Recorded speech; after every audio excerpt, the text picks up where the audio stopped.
Once again, I'm gonna keep this part as brief as I can. Liam Vickers is the guy who wrote and directed Murder Drones, before that he made Interection Cube, before that he made Cliffside, and before that he wrote creepypastas. One of these creepypastas was a generic yandere story called A Cold Love Story, which revolved around Sarah Duffy, also referred to as Cold, as she massacres an absurd number of people in a diluted act of love to win her friend over, John Matthews.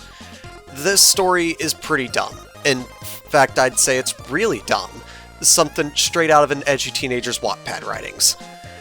Liam took this story and turned it into a visual novel. All this to say, the creator of Murder Drones made a video game a decade ago featuring an edgy story with various instances of traced anime art and overly post-processed animation. This sounds like the absolute dumbest thing I've ever heard. Is she insane? Funny you should ask that, John. Okay, I'm liking this, Oh! This is an Adobe stock photo. There's no way this is an Adobe stock photo. That killed me. That killed me. That killed me. And that killed me. Well, not many options. It's the Slender Man. And he's cooking hot dogs on the stove. I know you want to make us empathetic towards our serial killer friend, but going full-on edgelord maybe wasn't the best idea. Oh my laws, this game's gonna give me a seizure. Too many effects, Liam, too many.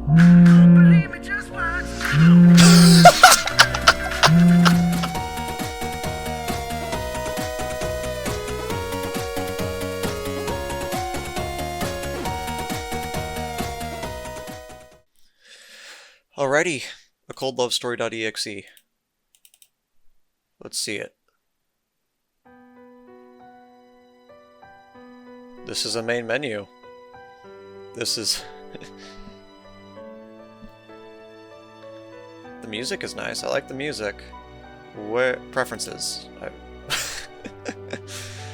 Oh, Liam, your main menus. Oh, man, okay.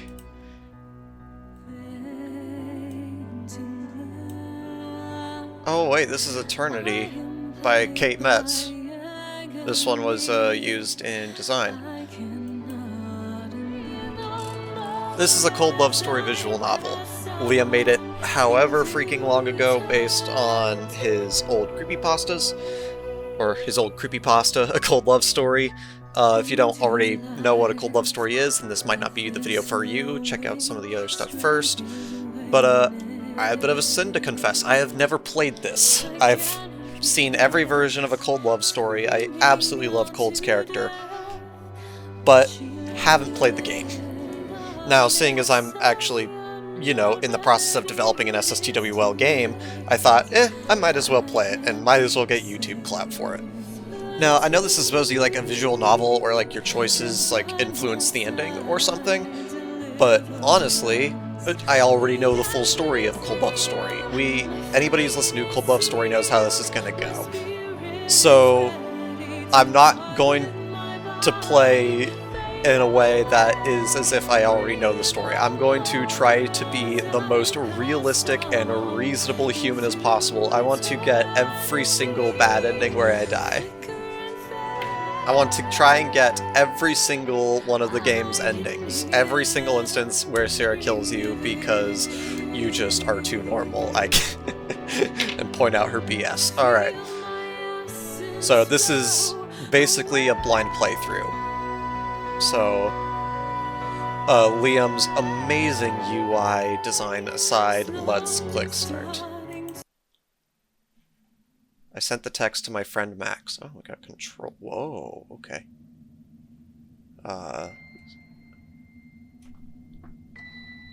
Okay. Whoa, 3D phone. That's definitely Ghastly Panic font, love to see it. This is definitely giving some of them Spoop Time vibes with like the kind of style animation. The bus was already 20 minutes late. It was late November and it was cold. I thought A Cold Love Story took place in December. Maybe that was a puppet game retcon. So damn cold. My eyes burned against the outside air, and each intake of breath was like swallowing razor blades. A lot of the visualization, a lot of the narration is very similar to the creepypasta. Might even be identical. Everything was a dim, tinted dull blue. All and all was eerily still, seemingly frozen in time. I could see my breath as it shimmered against the thin air, warping and climbing upwards in despair before vanishing. I'm pretty sure this is just the narration from A Cold Love Story.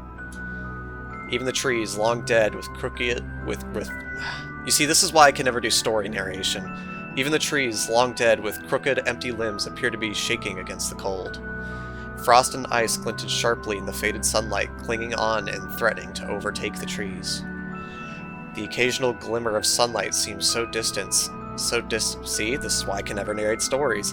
Seemed so distant, its hazy blue glow so utterly small and insignificant against the frozen vastness. I sure hope that isn't lag that's causing the thing to, because this is a modern PC, and this game was made in, like, what, 2016, 2015, so I think that might just be part of the game. The crunch of snow could be heard as I walked, a crisp, sharp sound cutting through what was otherwise dead silence. I stopped for a minute.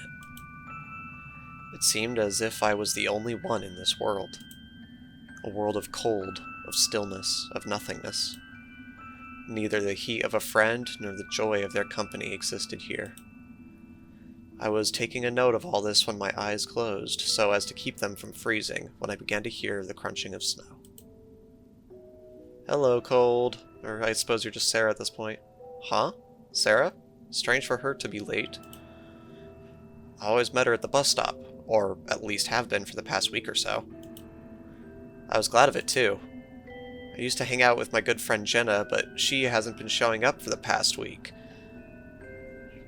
Spoilers, she's dead. Jenna's gone at this point. Now it was just Sarah to keep me company. She was absolutely beautiful, sweet and funny too, but for some reason, I never really saw her with any friends. I suppose this was because she had just moved here to Colorado. Okay, this part confuses me a bit, because, like, in A Cold Love Story Retold, she moves across town, but not from one state to another, so must also be another little retcon.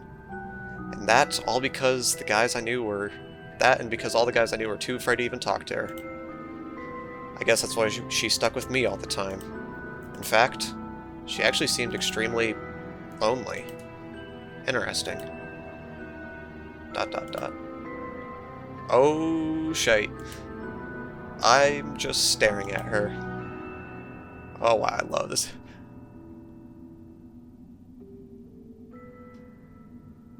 Honestly, if it was me in real life, I'm afraid that this is how I would respond.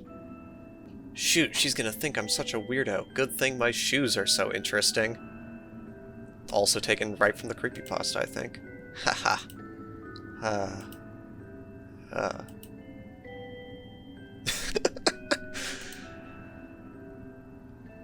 Sarah giggles. It's good to see you, John. Haha, good to see you. Whoa, wait, what? Sarah, you're just wearing a t-shirt and short shorts? Yep, she doesn't care about the cold. She literally is cold. Is she insane? Funny you should ask that, John. Didn't you say it was a 20-minute walk from your house to the bus stop? That's what he says in the creepypasta. I feel like... But I feel like this would just be skipping stuff, so let's hit this one. John is worrying about me. I'm so happy.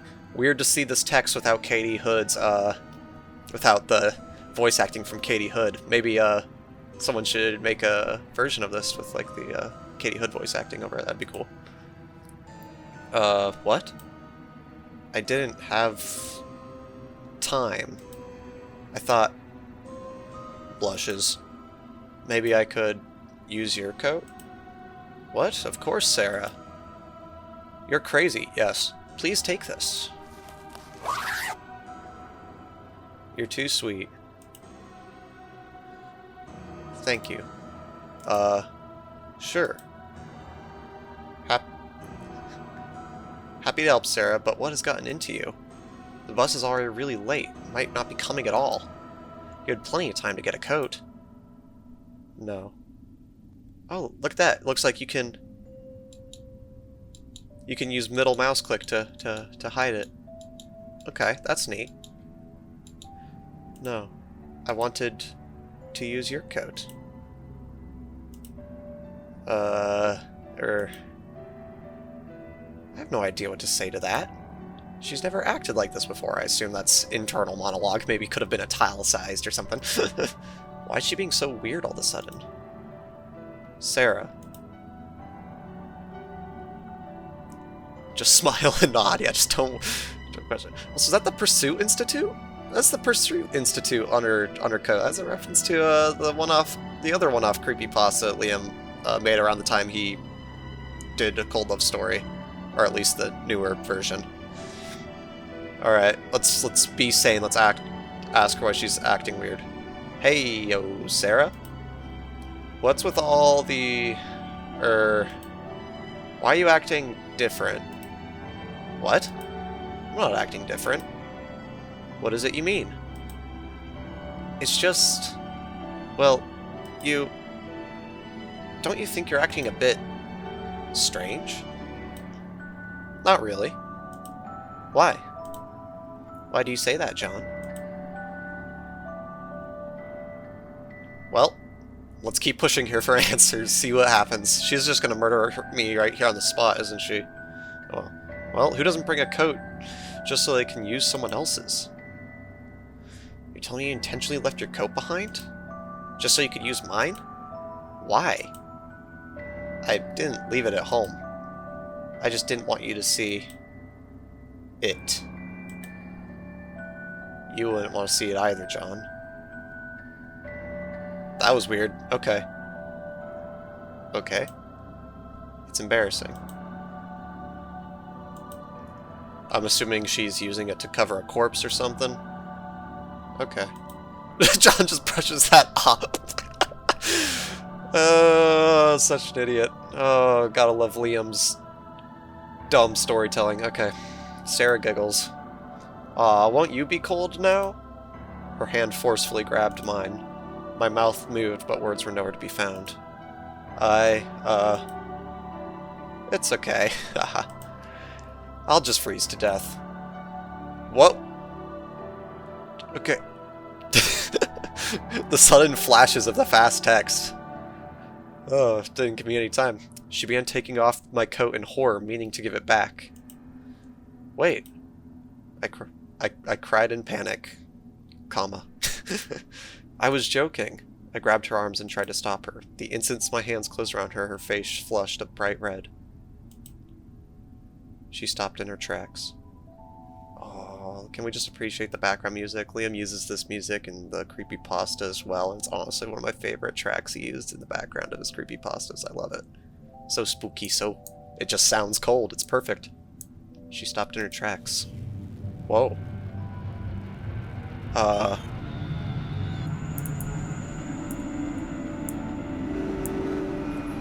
that's not good. Don't like those sounds. ... Sarah? I let go of her instantly. Her sun grin was so horrific and out of place I felt my skin blister with ice. It crawled across her face like a disease, eating away at her flesh and peeling back cold lips.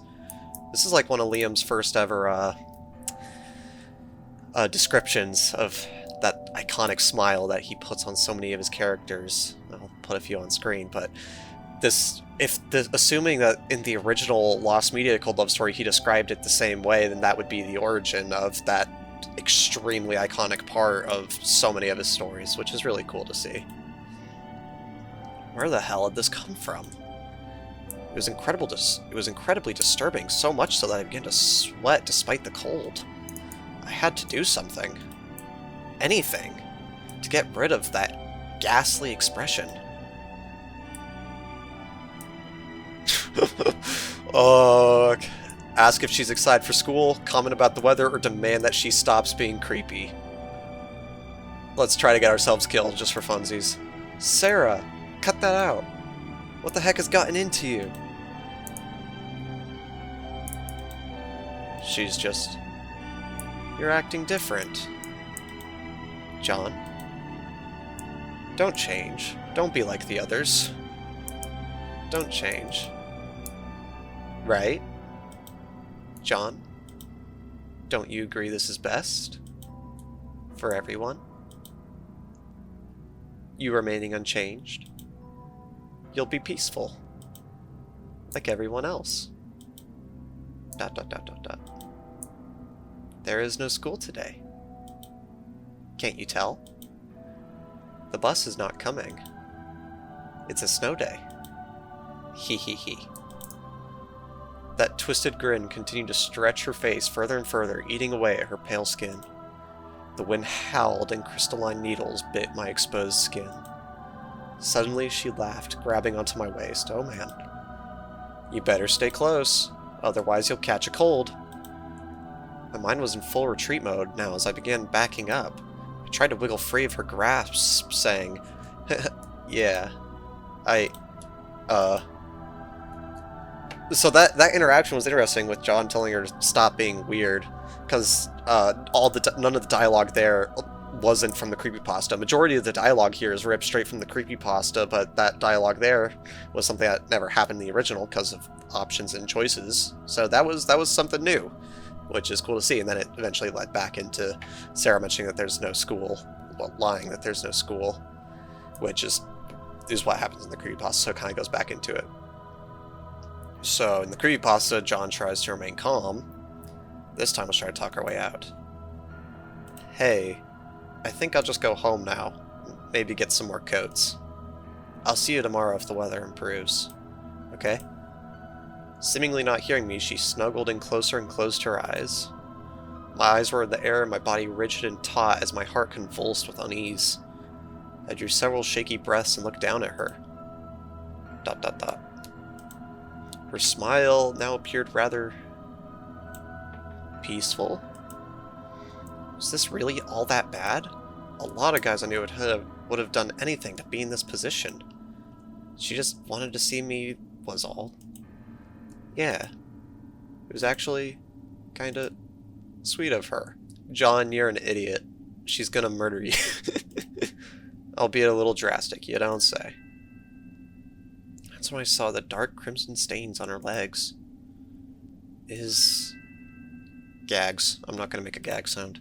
Is that blood? Let's go to your house. She suddenly squealed, ignoring my horror. Don't you need your coats? I'll take them for you. Ignore the substance? No. Push her to me for now. Carefully ask with it. Well, there's two interesting options here. I don't 100% remember what John does in the creepypasta. We'll push her back. We'll take a realistic approach as if you saw somebody walk up to blood on you and started clinging onto you. Sarah, what the heck is that? Why on earth is there blood on you? Oh my laws, that kind of jump scared me. Unironically jump scared me, the loud sound with cold suddenly appearing on the screen. Holy. She stumbled back, her eyes flashed a horrid gray, hands twitching at her side. She said nothing. Her eyes stared straight forwards, but convulsed with a gruesome inability to focus on anything. As if her eyelids were starched open and stretched over a wire frame, she didn't so much as blink. Hello? Sarah, answer me. She remained utterly stagnant. Not a word crawled from her horrid lips. Apologize and drop it. This is the option that would obviously save us, or ask again more forcefully. We're gonna die, aren't we? Sarah, we're not going anywhere until you effing explain yourself. You're acting like a psycho. It's because she is. I'm about to call the police. Why is there blood on you? She remained dead silent, skin pulsing with sickly gray. Stop. Stop changing. You accept me. Her hand twitched. Back down and apologize. Or call the police. We'll call on the police. I slowly reached into my pocket, continuing to back up as I pulled out my phone. The blood, John. I can't even remember. So many people. Okay, that's a cool interaction. That's a cool voice line from Cold, because we never really. This gives insight into Cold that I previously was unaware of. Okay, I'm liking this. Oh!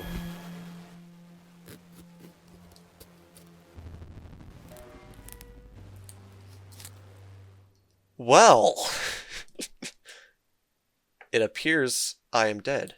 The world exploded in warmth, vile, boiling warmth. I coughed, finding that nothing but more warm liquid rushed from my lips.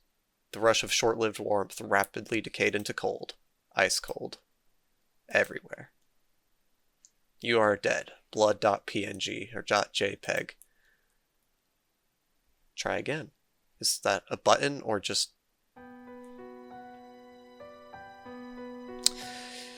Well, we died.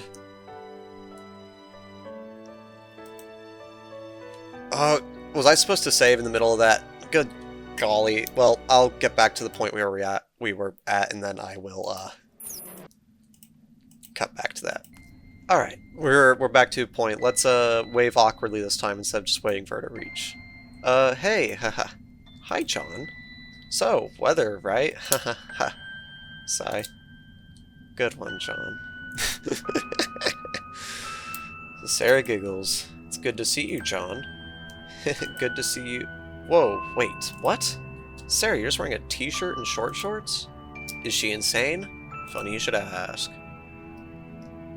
you know what I'm talking? Let's, which one did we pick initially? I don't remember. Oh, I got bad memory. Did you not have time to grab a coat? John is worrying about me. I'm so happy. No, that's different. That's different. I must have simply forgotten. I thought maybe I could use your coat? What? Of course, Sarah. You're crazy. Please take this.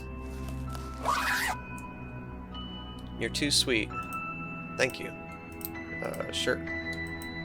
So now it just seems to be about the same as it was. So I'll skip ahead. Alright.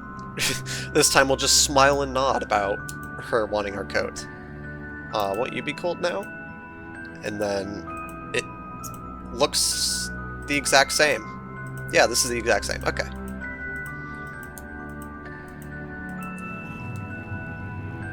Liam had a lot of fun in After Effects with this, I feel like.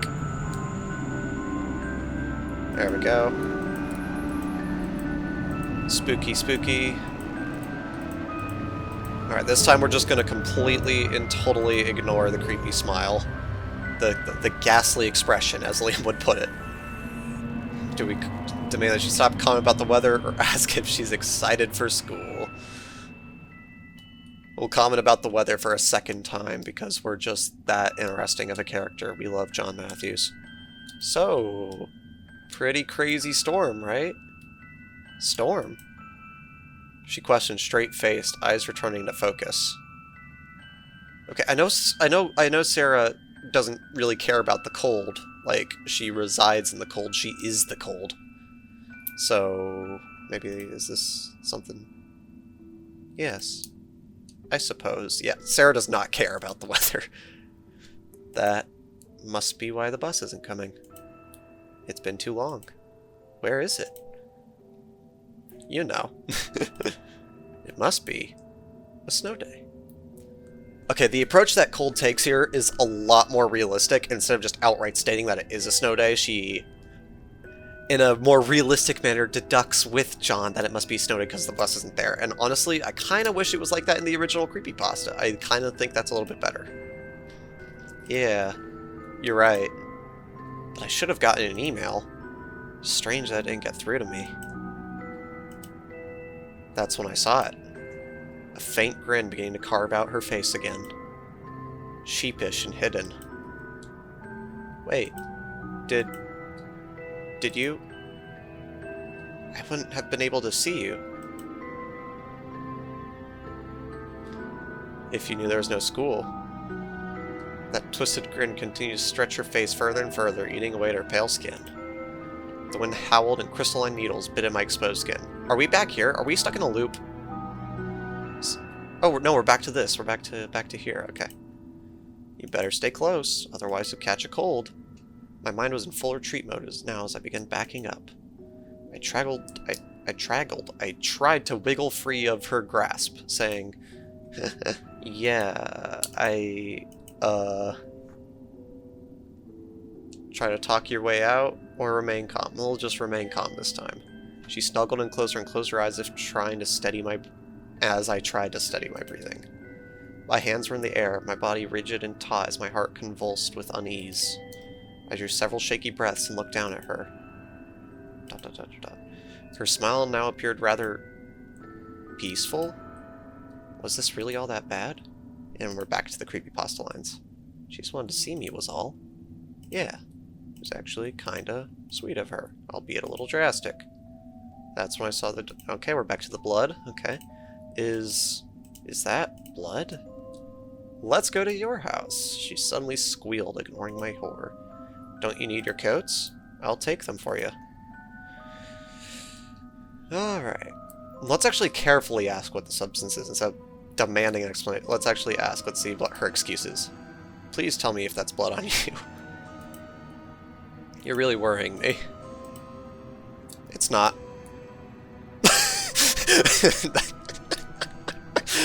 No further inquiries. Okay. What is it then? Sarah, that looks a lot like blood.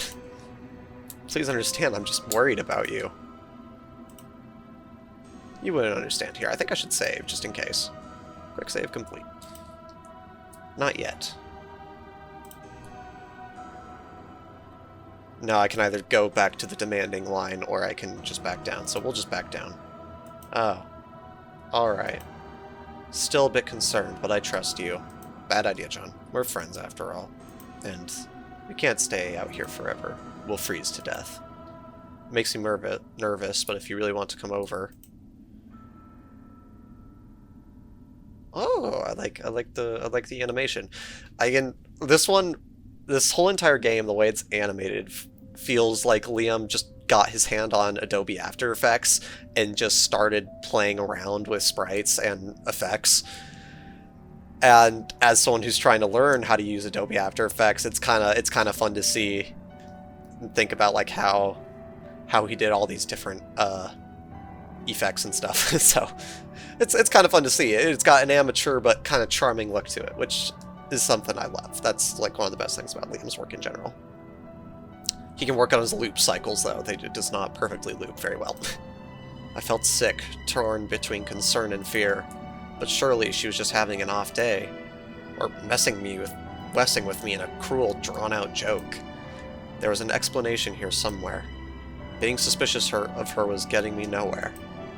She clung to me tightly as we walked. I tried desperately not to shiver and sent her on another episode. We were nearly to my driveway when my phone suddenly buzzed.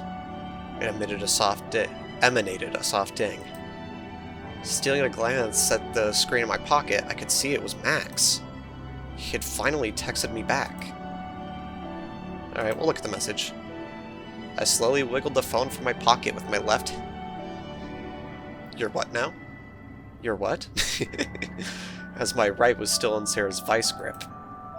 I was still walking as I brought the phone up, and I was suddenly jerked back, almost losing my balance on the slick ice.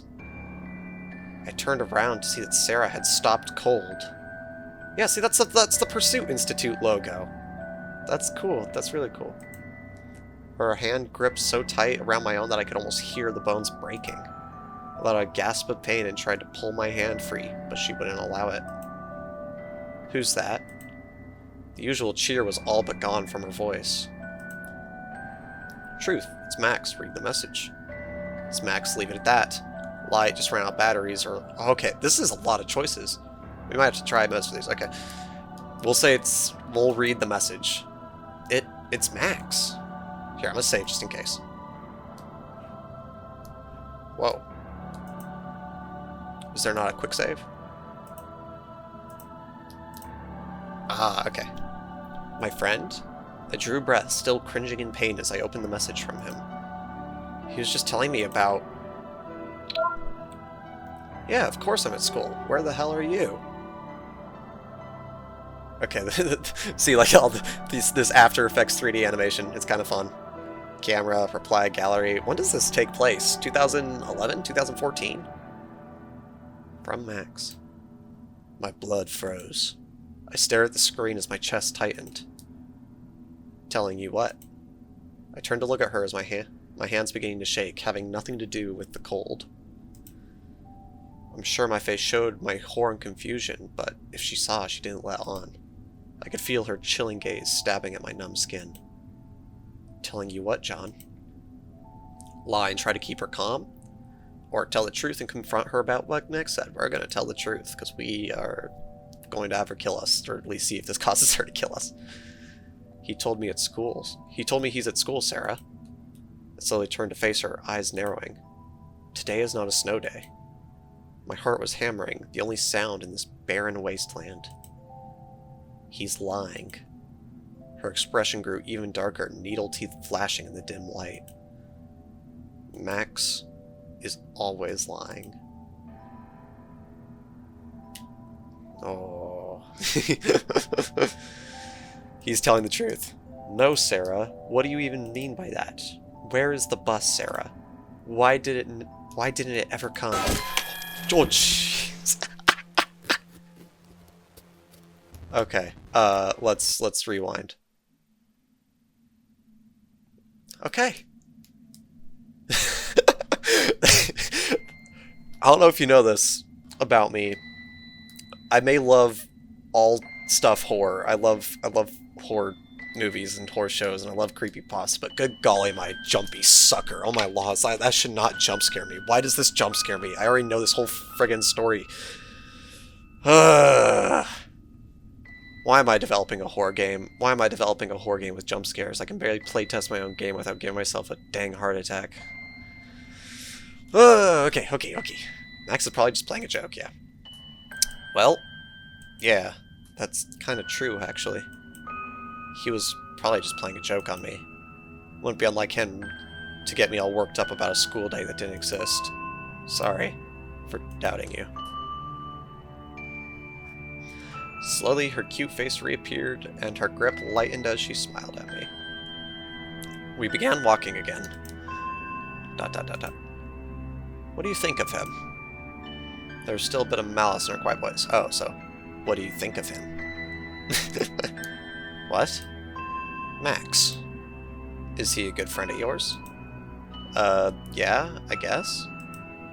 I mean, I've known him for a while is all. Her hand slowly balled into tight fists, nearly crushing my own hand as she muttered something under her breath. This is an Adobe stock photo. There's no way this is an Adobe stock photo.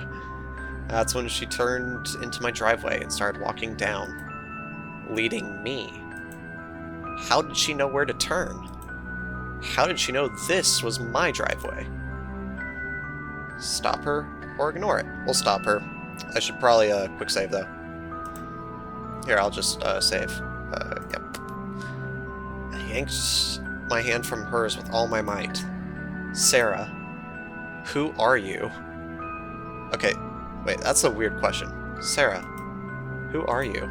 She looked devastated, staring at her empty hand, not saying a word. Her irises shook slightly, her face became hollow, whatever colors she had disintegrating into gray slag. Who the hell are you, really? Okay, this is interesting. This is not in the original creepypasta of John questioning Sarah's identity, or at least purpose. Does John think she's a spy? This is actually kind of interesting. Alright. Why do you know where I live? No. School. Today. Not the question. She muttered to herself, eyes once again distant and dim as she fumbled around and tried to reach for my hands blindly. I wanted just the two of us. And why do you have your backpack if you weren't planning on going to school? Why are you acting so insane? I'm pretty sure in the creepypasta John says weird, not insane, but you know what? This is probably more fitting. She chose to ignore all this and instead found my hands again, gripping them tightly and smiling crookedly. In the most unnatural way, she didn't seem to be feeling emotions, and yet she carved them into her face all the same. As if she was trying to imitate expressions he'd seen others express. I took a few long breaths and tried to calm myself down. I'm cold. Hi, cold, I'm Boydoy. We should go inside. My lungs were shaky and weak, my breaths doing very little as I talked to myself. It must have been a misunderstanding.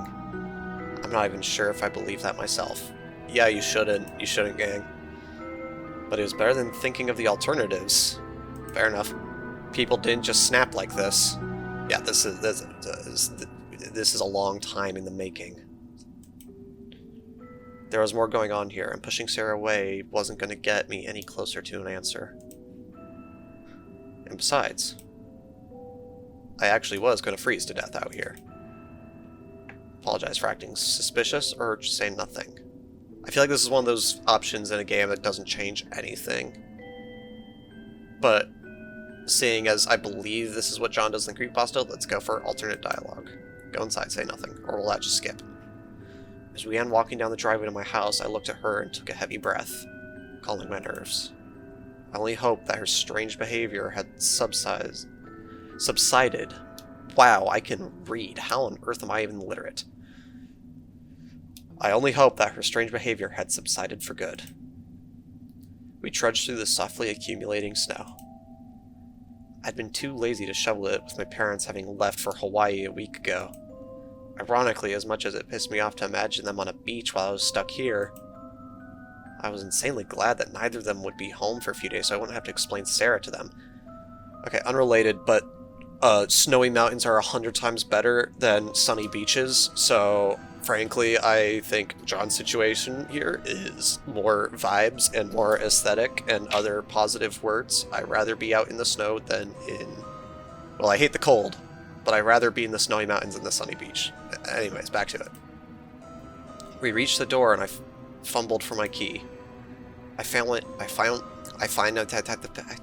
See, this is why I can never do story narrations, and this is why reading out scripts is one of my least favorite parts of the video making process. Jeez, holy, okay, whatever. I finally grasped it, unlocking the door, and jumped inside before too much warm air escaped into the bitter cold. Ooh. John's got a pretty nice get-up here. Okay, nice house. Big old windows. I immediately started up a fire, not realizing how cold I had been until that moment. I looked over at Sarah taking off the jackets and folding them neatly before placing them down gingerly by the entrance. Her movements were strained, her spindly limbs tired and weak. She appeared to have a normal mental state now. No. Well, to be fair, she does kind of like switch back and forth, but she don't got no normal mental state, honestly. But as she finished up, her eyes glanced at me. I couldn't help but tense a little. Hey, Sarah? My heart had begun to pound, distrust and fear suddenly reclaiming me. What if... Did she know where my room was? That might be a way to check on whether or not I'm overreacting. Ask her if she could grab a hoodie from your room. That's what John does in the creepypasta, but I feel like it's just going to skip dialogue options if I pick Nevermind, so I'm going to ask her to grab the hoodie. Could you maybe go to my room and grab me a hoodie? Anything for John. She cried with a big smile, turning to go. She took several steps further into the house. Her pale form walked deliberately at first, but her pace gradually devolved into a strange staggering motion before she evidently came to a complete halt. Still facing away from me, her icy voice quietly seeped out. But I don't know where your room is. I felt a huge wave of relief. Thank goodness. I felt bad for ever doubting her, for giving her such a dumb test. Sorry, it's right up the I suddenly stopped myself. You know what? I'll just get it myself.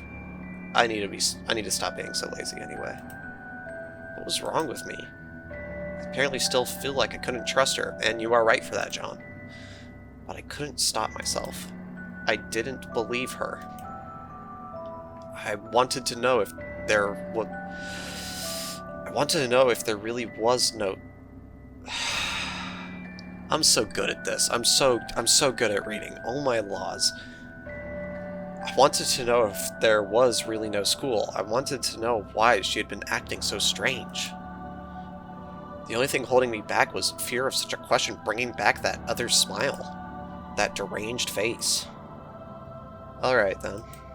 I'll be right back then. I quickly ran up the stairs to my room. This is just a home video of one of Liam's doorknobs, isn't it? Okay. That's funny, okay. I grabbed my doorknob only to recoil in shock. It was freezing. I could feel a draft of frozen air seeping out from under my door. I gingerly grabbed the handle with my fingerprints and slowly opened it, letting loose a blast of frigid air. Oh, this is one of the thumbnails Liam uses in one of his creepypastas. I think, if I'm not mistaken, this is used as one of the thumbnails in one of the creepypastas. I will have to take a look at that in post. Boy, do I put the creepypasta in post right here. Bada bing, bada boom. There it is. It felt like a window had been left open. Now that I thought about it, I remembered my room being freezing that morning as well. John is not a very smart guy. He just lets things carry him to whatever. He's like, oh, what does it hurt? I'm really quite drafty for the past week. Oh, man. Wow, John's such a smart protagonist. Check the windows. We're checking the windows, gang. Nothing. All the windows were closed tight. Ugh. Probably just have to sleep downstairs by the fire until I figured out the problem. I quickly grabbed my hoodie and closed the door to my room. I walked back downstairs. Sarah was gone. Hey? Sarah? Where the hell had she gone? Hello? Oh man, a sudden clattering sound resounded from the kitchen. Keep hearing strange sounds coming from the kitchen. Holy shit! It's the Slender Man! And he's cooking hot dogs on the stove! My heart spasmed at the sudden noise, my hand rushing to clutch at my chest. Check the kitchen, check your room again, or stay still. Oh, okay. We will quick save right before here, because these all seem like they would diverge in pretty interesting ways. Alright, we'll check our room. I went back to my room. There was no one inside. Okay, let's rewind. So then, from there, it's just living room or kitchen. Let's check the kitchen. Wait, no, but that's where Sarah might be. So we'll stay still. I planted my feet, eyes nervously scanning the house. Nothing moved. We'll go to the room. Ran back to my room. Go back to the living room. Wait, can I? Back in the living room, walking slowly. Where the hell was she? This is when I suddenly heard someone descending the stairs. I whirled around to see Sarah bounding down them, slinging her backpack over her shoulder. It seemed to be empty now. Wait, what was in the kitchen then? Let's go to the kitchen this time. I cautiously walked to the kitchen, my heart pounding despite my best attempts to control it. There was no one inside. My eyes narrowed. Was that a pan on the floor? That must have been what caused the sound. More options. Okay.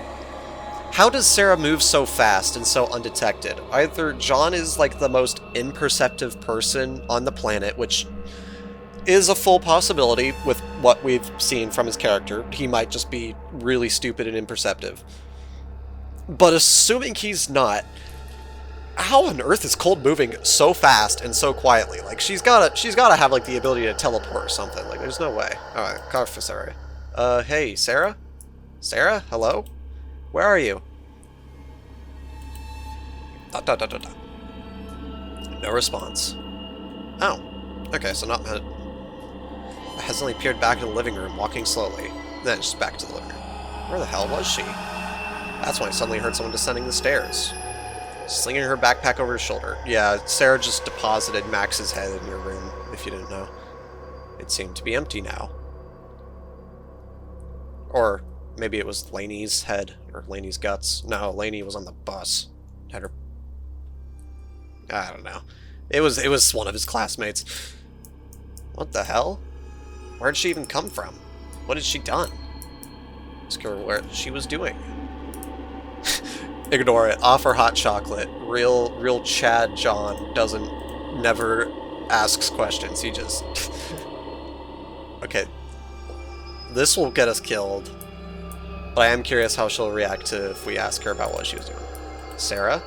What the heck were you just doing up there? It's a surprise, John. Her smile flashed across her face again, appearing wrong. Okay, these are all interesting options that kind of diverge quite a lot from the creepypasta. Okay, we'll ask again more forcefully. That won't cut it. I want to know what you were just doing in my house. I don't want a surprise. Explain yourself. You're ruining it, John. I wanted you to be surprised. It's something that'll make you happy, I swear. Do I really have to ruin it? Yes, you do. Yes. Of course, Sarah. Tell me. It was the bus driver. Okay. I brought her over here, just for you. What? What do you mean? See, that made me jump. That friggin' jump scared me. What in the world? My backpack isn't very big, John. I couldn't quite take all of her. You like faces, right, John? I usually remove the face so they can't look at me. But you like the way they look at you. Don't you, John? Just how I like the way you look at me. So I brought that for you. I'm sorry I ruined the surprise for you. What do you think, John? What do you think? Oh my laws, this game's gonna give me a seizure. Too many effects, Liam. Too many effects. Okay, we'll go second one. Oh. That killed me. That killed me. That killed me. And that killed me. Well, not many options. Okay, so we'll rewind. That's an interesting interaction, though, that isn't in the original. Okay, let's go back. Ask again more forcefully. Let's go check for ourselves this time. I brushed past her and walked up the stairs, ignoring her cries of protest. Reached my room, hesitating slightly as my hand pressed against the cold knob. Stop that. You'll ruin it. Slowly turn the handle. Oh, she'll just murder you right there. Okay. Great. Okay. Ask her what's in her backpack. Is this gonna... What the heck is in your backpack? What did you take out of it just now? It's a surprise, John. It's the bus teacher's head. Spell flashcard to get up here. Oh, this leads to the same lines. Man. Okay, whatever. Ignore it. Alright, ask her to leave.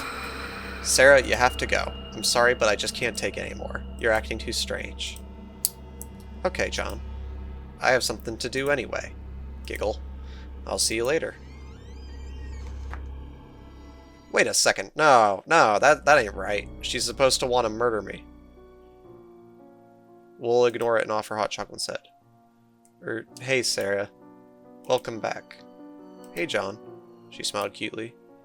So, if you're staying for a bit, how about some hot chocolate? Or something else. It's whatever. Sure. So long as it's okay with you. Giggle. Do you like hot chocolate, John? Sure. Way more than coffee. That's so real, John. Then I like it too. Uh-oh. Cold freeze. Doesn't loop properly. Liam, daggone it. You didn't bug test your own game. I'll make some for you.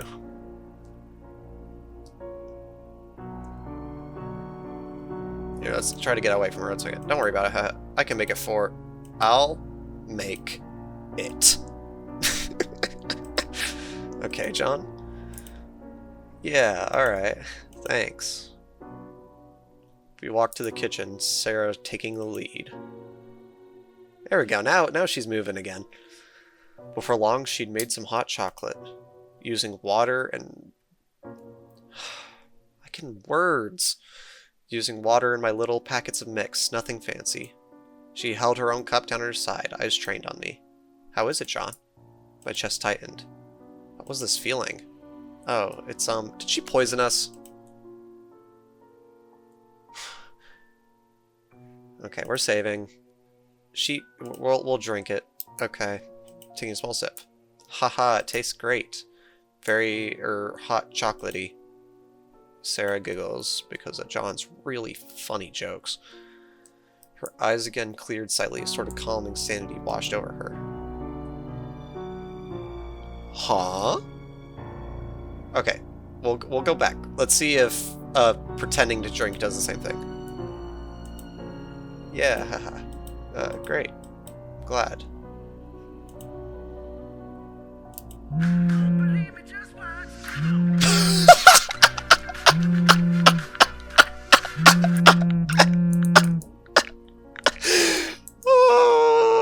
I forgot that Cold is canonically a Bruno Mars fan. Oh my... Fun fact, Cold is canonically a Bruno Mars fan. Oh my laws. I couldn't help but facepalm as I heard the ringtone. Bruno Mars? You're just as bad as my mom. Okay, this happened... How come choosing whether or not to real drink or fake drink the coffee, the hot chocolate, changes whether or not her phone rings? She practically squealed in embarrassment as she fished around her backpack, quickly tearing out the battery. She sheepishly put the battery in her pocket and looked down at her feet. She dashed out of my house before I could respond. Her form disappeared into the frozen wasteland, slamming the door behind her. I sat stunned for a good minute. Where the hell did that come from? She hadn't even taken a coat with her. Imagining a t-shirt just in the brutal cold made me want to run after her. But I knew she was long gone at that point. Sigh.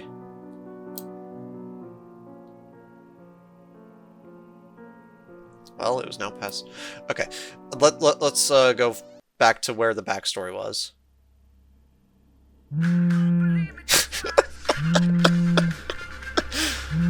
Oh, okay. Ignore that. Okay, we'll actually drink and get the backstory option. Yes. I've actually already watched the backstory stuff because I did that for my lore videos a while back, but we'll watch it anyway. Can you maybe tell me a little about yourself? What? You don't have to. I just want to maybe know a little bit more about you, I guess. Okay, John. I don't like talking about it, but I can give you some drawings. I'm not very good. Promise me you won't look at them until later? I promise. This is the story of two people, both successful in work and in life. They settled down and planned to have a child. Oh my laws, the text is going too fast. Unfortunately, however, fate had other plans. One day, the man returned home to find his wife missing. The police suspected a kidnapping. The man is now alone. His wife is never found. The culprit is never identified. For nearly a year. Then suddenly, one day, a police officer brings news. His wife has been found clinging to life. And the culprit responsible is the man's longtime co-worker and friend. The wife is alive, but not the same as she once was. Her mind is broken beyond repair. And she is not alone. A child has been born in the depths of that cellar. A daughter with hideous blue eyes and jet black hair. It's okay, the man says. I love my family, nothing has changed. But they have changed. The daughter watches them change. The wife no longer understands love, and the man admits that he cannot even look at the child that is not his own. The family tears itself apart. Then, one day, the man gets a tip from to his co-worker's location, the culprit who fled the scene all those years ago. The man does not call the police. The man does not care that his daughter is in the car with him. The man shoots his co-worker 17 times in the chest. The man is never convicted for the murder. Things only get worse. The daughter is kept from school. The murder only further divides the family, though blame begins to focus on her. The state eventually forces her to return to school, but she cannot function away from home. She cannot talk with the other children, because she doesn't know how. And the adults that try to console her only scare her to tears. End of part 1. So that whole part of the backstory of Sarah's mom being kidnapped and all of that, that was not in the creepypasta. That is not in the original creepypasta. As far as I know, that is exclusive to the visual novel. In the original creepypasta, you never really get any context as to why. Like the Lost Media one, the one from John's perspective. As far as we know, we don't get any real context as to why Cold acts the way she does. In A Cold Love Story Retold, we go a little bit more into her home life and the abuse she endured, and also specifies that a kid was run over by a car and the blame was pitted on her and she had to hide the body. That was a whole deal in A Cold Love Story Retold. In this version of Cold Love Story, Liam just like, you know what, let's just really hammer down the whole Cold has an effed up life, and goes, yep. And that, which we just watched. Honestly, I think it's a little too far. Maybe a little bit too edgy, Liam. Like, this is already edgy BS, but this is one where it's like, alright, Liam, maybe lay back a little.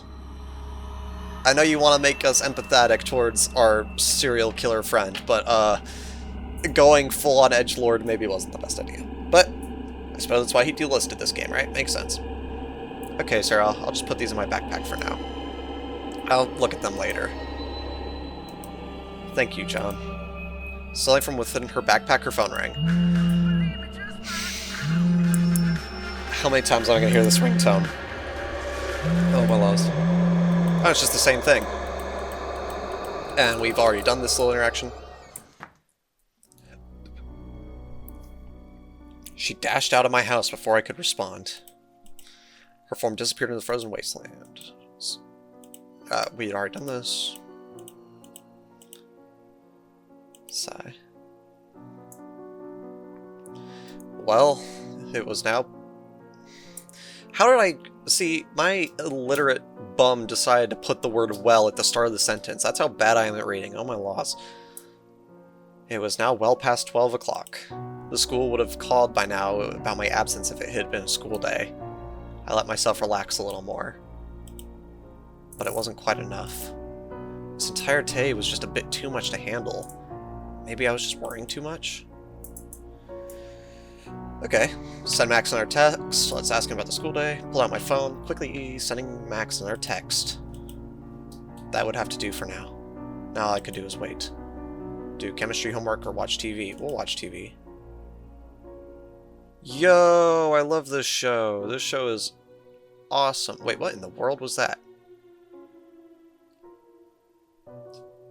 There's like a paper mache Callie that pops up on screen for a split second here. I'll freeze frame that in post.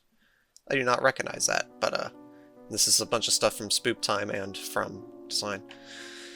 I sat on the couch mindlessly flicking through the channels. There was nothing good on.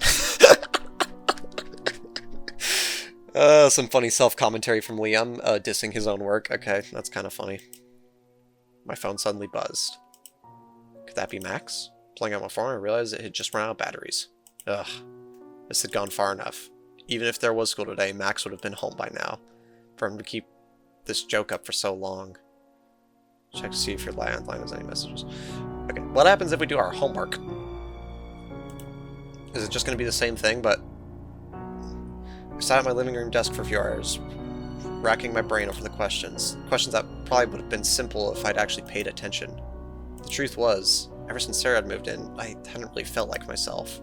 Her constant presence made focusing difficult during school, and almost felt like I needed to keep watch over her. She had been acting strange all of today, but the Sarah I knew, what I can only assume was the real Sarah, was just a girl who had trouble talking with other people. A girl who always had a bewildered look about her, as if the world was shifting under her feet. That's also taken from the creepypasta. A girl who hadn't been able to look me in the eyes for several days after we first met. She never talked about herself. She didn't seem to want to. She would always listen, though. And when she did, her eyes always seemed less piercing, less haunted. And I was certain she would sit silently for hours while I spoke. I always knew something was off about her. About the way she listened so devoutedly. Sigh. Man, what do I know? Maybe I'm just overanalyzing things as per usual. I'm not making any progress on this stupid worksheet. Maybe later. It's just okay. So we just get some of the dialogue from the creepypasta, some of the internal monologue from the creepypastas, all. Which I suppose if you hadn't listened to the original creepypasta, that would be cool to see. I sat on the couch, mindlessly flicking through the channels. Yeah. Okay, let's go back to where we were. Use landline to call his house directly. Check to see if your landline has any messages.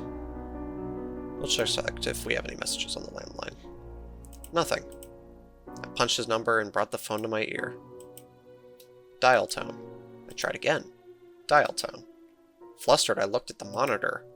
No service, it read. What? It was a landline. How is that even possible? Man, are people watching this video even old enough to know what it... Are people watching this video even old enough to know what a landline is? Okay, whatever. Must have been something to do with the storm. You tell yourself that, John. You tell yourself that. Ugh. I suddenly realized I should have been checking the news. Would hopefully have information about the possibility of school tomorrow. At this rate, the storm was going. It wasn't likely. Wow, so many options. We'll just check the news. I flipped to the channel. Scare the life out of me. CNN breaking news. Bus massacre. Would that make national news? I don't know if that would make national news. I mean, oh yeah, national news. Not international, but national news, yeah. Cut that. Breaking news. Bus massacre. Oh man, what happened? I'm not able to read what that says down there. I have to try to read that in post. My heart practically stopped. I only heard the tail end, not releasing images or further details regarding the bus incident. The camera switched as they began to talk about highway conditions. I felt an absolute horrible sickness gripping me. It couldn't be. Could it? Surely that little dialogue I'd heard couldn't have been about... That would be ridiculous. I wasn't even sure what I heard. I was definitely overreacting. After all, someone would have called me worried about the massacre. School didn't report me absent. Max was just playing a joke. So these are all ways John is trying to rationalize the obviously not rational thing. Okay, whatever. Will any of these make a difference? Then why did he never text back? Ah. Because my house phone gained service. Now if the police aren't releasing details about where and when it took place, nothing I said to myself made me feel any better. Oh, so none of that made a difference. I tried in vain to calm myself down, but quickly realized I had to know for sure. The house shook with gusts of wind, tremors being sent... Liam, grammar. The house shook with gusts of wind, tremors being sent down every dark hallway. I stood up from my couch slowly, glancing at the snow beginning to plaster to the windows. Although gray and dull, the flakes seemed to glow against the oppressive darkness as nighttime fell. I secured every layer I could find, grabbing my flashlight and taking several deep breaths. The frigid night air seemed to ripple with heat distortion as the door swung open. I locked the door behind me and fumbled the keys into my pocket with shaking hands. That's just the same GIF, but with a filter. Or video, I guess. Doesn't loop. I began walking towards the route the bus would have taken, my pace slow. The sickness growing worse with every crunch of snow under my feet. The dim light from my house was becoming more and more distant, disappearing altogether as I turned a corner. It was now just me and the flurry of snow. The skeletal trees surrounding me groaned against the wind. Their twisted black shapes were silhouetted against the deep blue of the night. I hadn't seen another house for some time now. The families in my neighborhood were exceedingly spread apart, and the empty stretches of road seemed to snake on forever at points. More often than not, the snow plows didn't even find time to drive as deep into the community as I was going. I slowly came to a stop, hesitation shaking my heart. Well, there's only one okay, but the obvious thing to do is to keep going, but in the creepypasta, John never turns back. So I'm just going to see what that does. This was crazy. I was going to die out here. I was overreacting about the bus. I better just turn around. I couldn't do this. This is all too much. Scrambling back towards my house. Honestly, doing that, we probably just missed out on Lauren's story, not gonna lie. So we'll just keep going. We'll do it the way the creepypasta intended. I couldn't stop here. I'd come this far. It was snowing quite heavily, but I was still certain I would be able to faintly see the tracks of the bus if it had driven anywhere. Despite this, I hadn't seen its tracks in over a mile. Ordinary cars rarely even drove up the way I was walking. And yet, I noticed the roadway was layered with the tracks of smaller vehicles. They looked fresh. That's when I saw something up in here. Yeah. That's when I saw something up ahead, barely visible in the haze. Lights. Flashing red and blue just around the next bend. Whatever sanity I had left was quickly draining. I assume this is just going to do the same thing. We'll keep going. I approached the lights and peeked around the corner. Jump scare. There, surrounded by ambulances and police cars. What ambulances and police cars? Okay. Is that a person there? Might have to go frame by frame on this, see if there's anything interesting.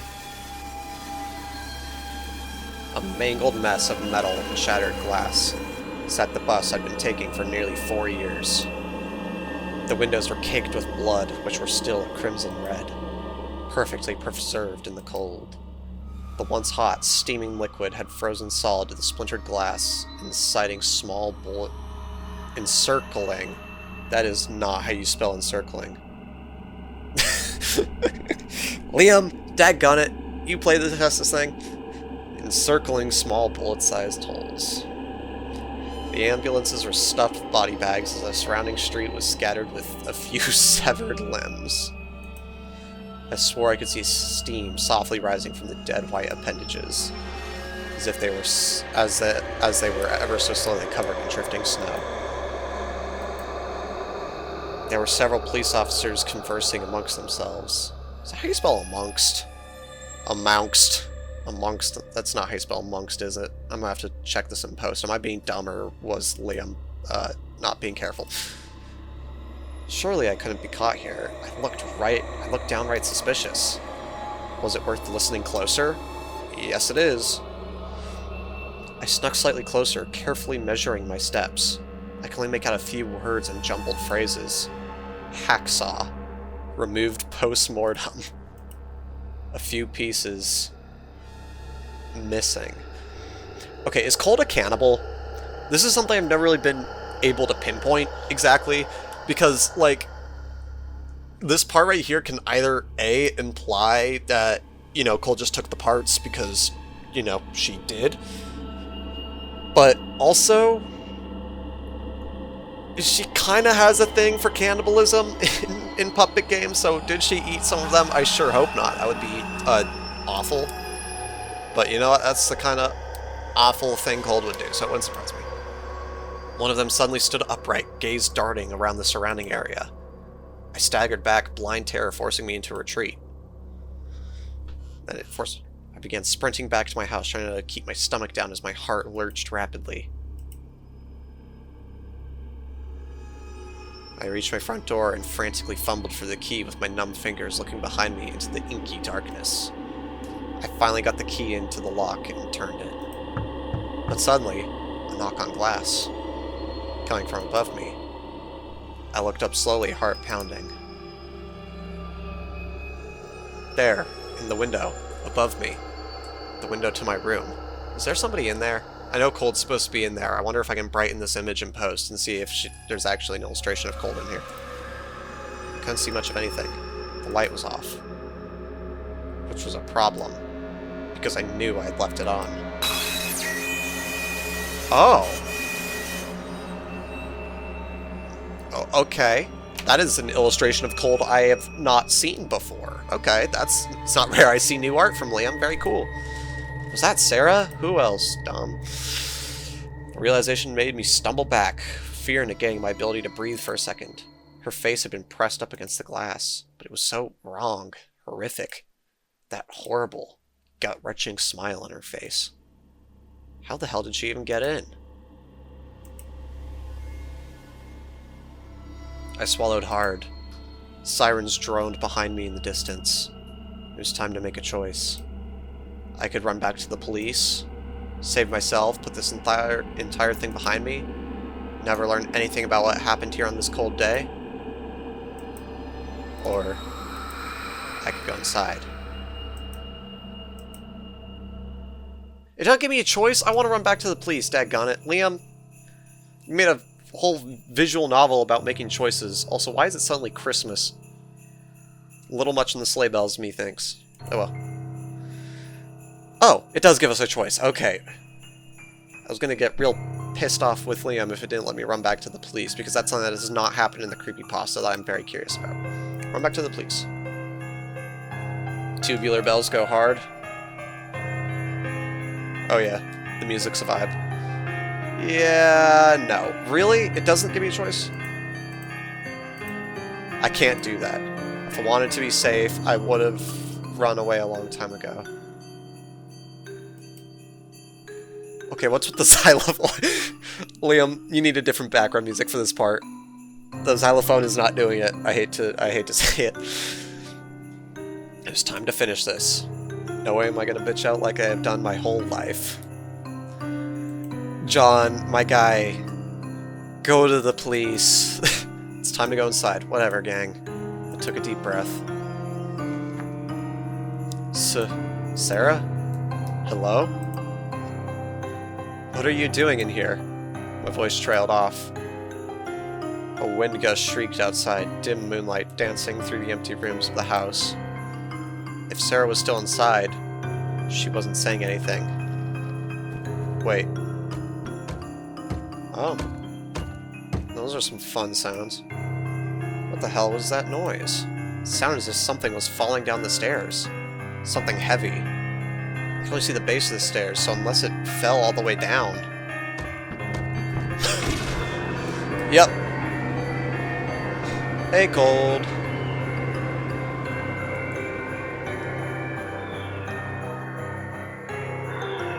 You didn't give me time to prepare this one like the others. Which is a shame. Okay, the xylophone is not doing it. The xylophone is not doing it. After all, you said he was your friend. The ghoulish head dripped softly in the darkness. It was pale and mangled that I didn't immediately... It was so pale and mangled that I didn't immediately recognize it as Max's. A horrific expression was forever imprinted on his face as his eyes stared straight ahead, wide and unblinking. There. What are you doing on the ground for? Are you sick? Catch a cold? Sarah will make it all better. Isn't that right, John? Right, John? You need me to make you better. Make you better. Okay, are these all going to do the same thing? Giggle. Giggle. Giggle. Okay. Watch your feet on the steps. Don't let go of my hand. Let's make sure they're all the same. Yeah, that's the same. Yeah. Don't let go of my hand. Shh. It's okay. Yep. Blushes. It's cold in here, you know. Wonder which anime artwork Liam traced for this shot of cold. It's cold in here, you know. It's cold in your head, that's what it is. Maybe if you just held me. My friends. Shh. John's friends are all here. Mrs. Bus Driver Lady is over there in the corner. You don't need anyone but me. Others will try to change you, corrupt you. But I didn't want you getting lonely either. Not like me. So I kept your friends here. Most of Jenna is in your closet. I cut a hole in your roof above the closet so she could stay there longer. See, how does John not realize this? How would... Whatever. It's an edgy creepypasta visual novel. Why am I even questioning anything? Room temperature is no good for friends. Put that one on a quote board. It must be cold. Like outside. I've let her be with you all week. But there is only me to love now. Don't you understand how I'm protecting you? I love you, John. Much more than your parents. Your parents wanted to leave you, but I made them stay with you. Made them stay. under your bed. Like, you see, this is the part where you're supposed to be gasping in fear, but this is just silly. This is just dumb. Oh, man. Giggle. Don't you understand? I began thrashing around trying to scream, but only letting out strangled squeaks. Do all these do the same thing? Yeah. She giggled and interlaced her fingers with mine, pinning my arms down and bringing her face inches away, grinning ear to ear. Her head was tilted to one side, her dull grays swirling with darkness. Only me to love now. John loves me now. No. You're so funny. John loves me, and I love John. So much. And if his face looks at me with nothing but disdain, I can change that. I will change that. If he has no face, I can imagine whatever expression I want. You will smile. You will love me. Holy shite. Okay. Is there a way to survive this encounter? There's gotta be a way to survive, right?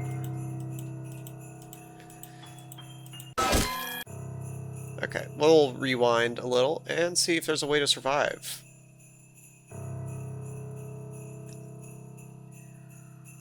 Oh, don't let me rewind anymore.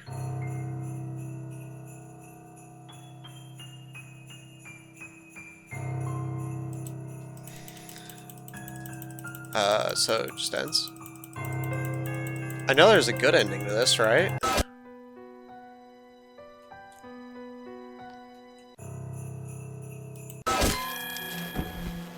Okay. Is there a good ending to this? Plays Eternity by Kate Metz again. Animation and coding, Liam Vickers. Story, Liam Vickers. Backstory, Crayon Art, Katie Hood, Liam Vickers and Cameron. Eternity by Kate Metz. Work Breath, Darkness. Kevin McLeod music, amazing. Flashback music.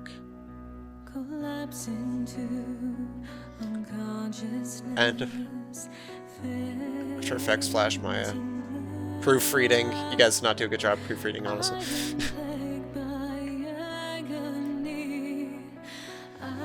The end.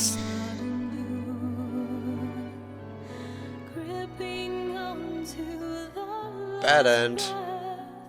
Shame. Thanks for beta testing. Wait, is this a beta? This is a beta.